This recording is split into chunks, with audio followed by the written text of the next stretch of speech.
my best friend.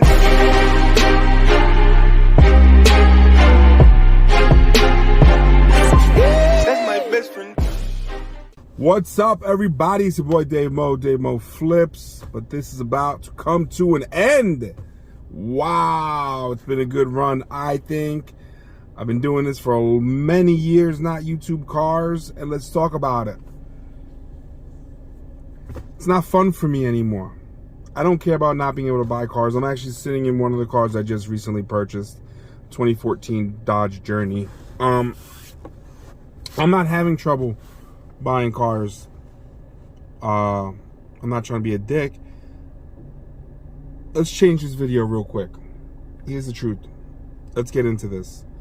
Every YouTuber that does car videos, where's the cars? Where's the cars? Where's the cars? So let's do one more. Here's the fucking cars. Car prices are going up. Inflation, right?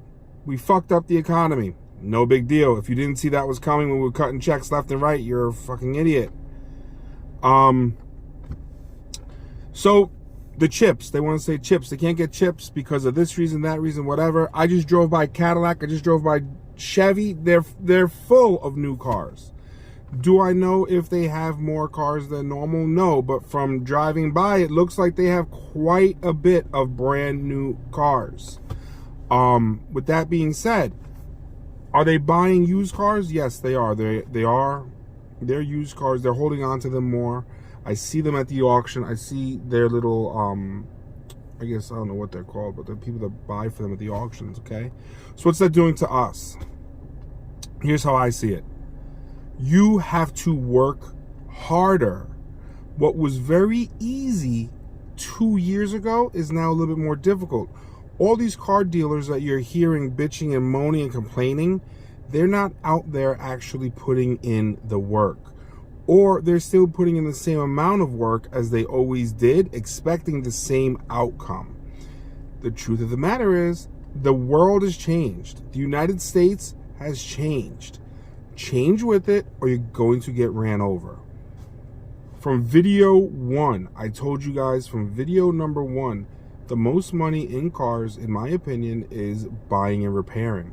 This car that I'm in right now, if you guys watch my videos, you've seen me buy it. It's a 2014 Dodge Journey, just over 100,000 miles on it.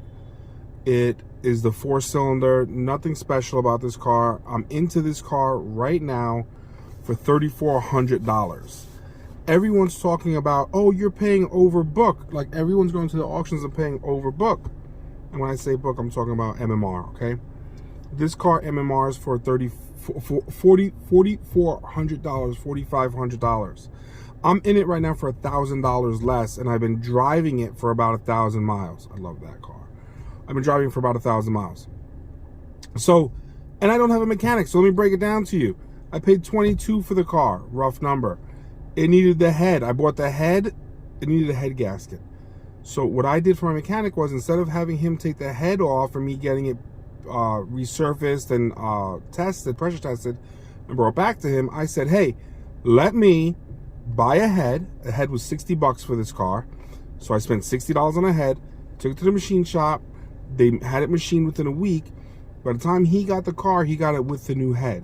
All you do is take the old one off, clean it up, new bolts, new gaskets. I think that's right. Head studs, they might be called, whatever. All that was new, and the car was done within 4 or 5 days. Did that take a long time? It did. My mechanic kind of only works 4 hours a day now. It's not my place to tell motherfuckers how to run their business. All right, so then he charged me $400 to do the job, and miscellaneous things. I think this thing needed a knock sensor, a camshaft sensor, 2 of them, because we ended up buying one from like O'Reilly, no, Advanced. It was no good, so then we went to Dodge and actually picked one up from Dodge. It worked fine. I think the knock sensor also has to get replaced again, because this was not bought from Dodge, so the one that we bought from the parts store doesn't work. All in all, it added up to be about $3,400, and that's where I'm at in this car right now. This car in this area is going for about $6 grand. All right, so I'm gonna put this thing up for probably about $5,700. The point of the story is there's money to be made. I'm going to show you guys some other cars in upcoming videos with what we're doing. I have a 2008 G35, an 8 Nissan Pathfinder, an 11 Journey. If you guys have been watching me buy videos when I'm doing the Manheim TRA sales, then you already know what I have, okay? Another thing, I went right back to what I know best. Guys, we have all started the same way. The majority of us have started the same way because some of us have a great glamorous story about how one day I woke up and I was going to be a fucking car dealer and I just opened up a car dealership and started selling cars. Most of us started buying and selling cars from people we know or going on, shit, how old are you? You either started with Facebook Marketplace or you remember picking up a newspaper to buy cars. Regardless, I went back to basics, people. I went back to basics. I've never had a problem buying cars from people. As a matter of fact, if you caught the video from yesterday, I was going to buy that truck. I did not. I put it up there. I hope one of you guys buy it and make a couple bucks. Speaking about making a couple bucks, the profit margins are getting slimmer and slimmer, okay? So with the profit margins getting slimmer and slimmer, you have to account for that. There's a lot of dealers that are going to say, oh, well, if the prices go up on the cars, the prices from the auction, the prices will go up at the lot. That's not entirely true because you still have to compete with people that have cars out of their house.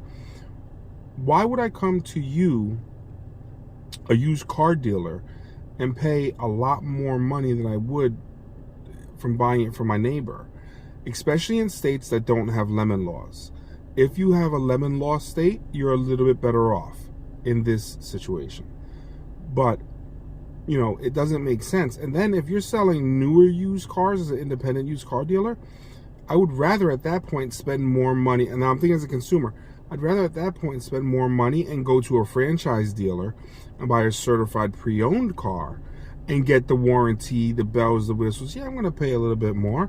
But at that point, if I can get the financing, because my credit is strong, that's what a smart buyer would do. Right? Because there's a reason why GMC didn't want that 2018 Yukon. There's a reason why Volvo didn't want the XC90. Dodge didn't want the Caliber, the Journey. Okay, so that's all being said. The new dealers out there, you know, guys like myself that don't really care because I have a career, people that are just getting into the business and don't have this high expectation, they're realists, they're going to do well right now because they don't remember the times that we were making $2,000, $3,000, $4,000 a car. All right, so this is all new to them. So if they come into this game and they're making $500 a car, they're going to ask you, how can I sell 10 cars a month, 20 cars a month? Okay. Another thing, you're going to start to see a lot of these dealerships going out of business. I was going to open up a dealership. And right now, to me, it doesn't make sense. There's just too much. It's too volatile right now. Another thing, too, the dealers that you are going to see be successful right now are probably going to start getting reps. If you're looking to become a rep for a dealer, you now have the opportunity to turn the table on the dealer, okay? This dealership right here pays $3,600 a month, okay? The owner doesn't do dick, okay? So he lives and eats because of the reps here. A new rep walking in off the street. The reps that we have here, let me tell you this right now. There's a guy that I know less than 3 miles away, and I'm telling you this right now. He's less than 3 miles away, and he's offering me $500 upfront cost, $100 a month, and $100 every time a car gets sold. Guys, he basically destroyed the deal I have here. Destroyed it. I paid $350 a month here, $200 a car, not to mention all the bullshit fees. All right, this is what's going to start to happen. The guys that have never done reps, they're going to learn how to do reps because they need to supplement their income because it is getting harder. I'm looking across the street at this guy's lot. He sells really nice cars. He's got about 50% capacity right now, okay? He's eventually going to get to a point where he's not going to be able to sustain because his bills might get paid, but he's not putting money in his pocket. So again, be on the lookout for these guys that are repping. If you have a dealership and you need information on getting reps, like what to do, what to look out for, because you've never did it before, hit me up. No problem talking to you. Believe me when I tell you, I've been in this game for a long time. I've set dealerships up before to have reps. I've set dealerships up from the ground up. I've owned a dealership and got rid of it. I did the Indiana thing. Believe me when I tell you, I've been around the cars for a long time. I don't like to talk about it. Not because it's a bad thing. It's just because I don't want to, you know, like, I watch other YouTubers and it looks to me like they're bragging. Like, oh, this, that. Like, they know everything. I'm not here. Like, I want to learn. You know what I'm saying? Like, I want to learn different ways to do things. Anyway, back to the video. That guy's got a small ass bicycle for some big ass dude. He's gonna wake up and that bike's gonna be like a fucking wedgie. Anyway, cash cars are never gonna go out of business, man. So the financing banks, the banks that finance these cars, they're still only worth X amount. So let's just say, hypothetically speaking, you have a car, okay? And the bank says, okay, we're going to give you $18,000 for it. They're only going to give you $18,000 for it, right? So if you paid $17,000 for it, you're only going to make $1,000. So what you are now going to do is be forced to get bigger down payments, okay? Because that's where a lot of your profit's going to come from. So don't think because you're buying these cars more expensive that the bank's going to start giving you more money for it. Because if they have to repo it, you need to think the bank has to repo it, sell it, and still break even or make money, right? So that's not how it works in all cases. So you're going to start seeing a lot more a larger down payment. I don't know if you guys remember, years ago, a lot of these dealers had the buy here, pay here game was a $3,000 18-month game. What am I saying?